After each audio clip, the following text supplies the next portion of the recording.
Overbrook Community Council for hosting this event, and I want to thank all of you here for coming. It's great to see so many people civically engaged. Again, I'm running to build a better Pittsburgh. I think we need to do that street by street, block by block, and house by house. I think we all know that our neighborhoods here in District 4 have been ignored, and while other neighborhoods have been receiving lavish investments, even our basic city services have been lacking. And when I'm elected city council person, that will change. I'm actually the only candidate that has led the fight for public safety in our district. Many of you may remember when our police zone, Zone 3, stretched all the way from the south side to Bells Hoover, all the way to Banksville. Last summer, there was a lot of concern about that. And what I did, along with some of our neighbors, is we got together a petition. We circulated the petition, and we got a city council hearing held downtown to talk about the lack of resources and the geographic size of Zone 3. I'm happy to say that because of those efforts, Zone 3 has been reduced, and now police are able to operate more efficiently. I think if being a good city council member means organizing people around important issues like public safety, I think the choice is clear, and I look forward to continuing that fight on city council. A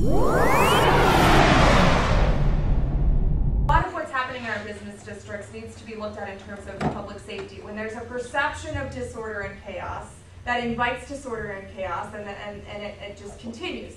So what we need to do is we need to increase police presence in our neighborhoods to make sure that people feel safe to shop in our neighborhoods.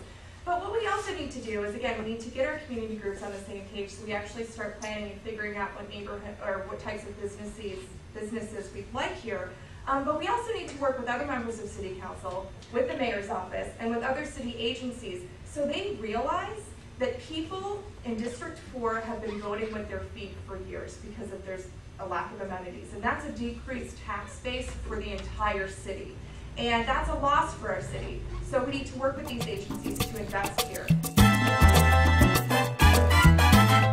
So this is actually very interesting, but I happened to meet a young gentleman on Brownsville Road. It's a long story. I complimented his girlfriend's t-shirt, actually. We struck up a conversation. It turned out that this is a guy who was born and raised in Carrick and recently moved back to the neighborhood and was very interested in screen printing and wanted to open up his own business, but he had no idea where to get started.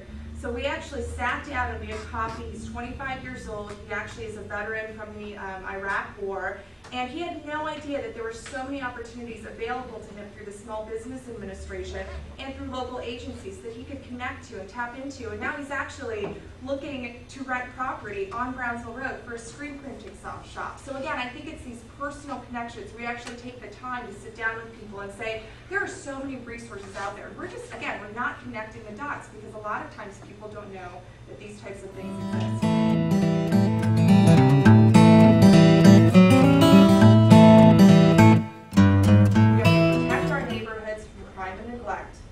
By reining in absentee landlords and investing in our police force. We have to rebuild our business districts by attracting the small businesses and entrepreneurs that we want. And we have to restore public trust in our city government. And again, I think a lot of it has been lost because we've been so ignored out here. But we can restore that trust by making sure that our city delivers on its promises. I'm a homeowner. I plan to raise my family here.